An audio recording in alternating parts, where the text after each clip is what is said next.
You ask Tiger to solve. This deals with linear equations with one unknown. The final result is x equals 1. Let's solve it step by step. Simplify the expression. Simplify the arithmetic. Group all constants on the right side of the equation. Add 6 to both sides. Simplify the arithmetic.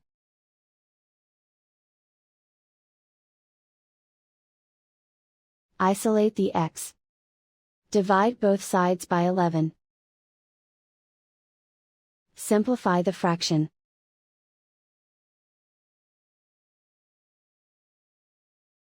And so the final result is x equals 1.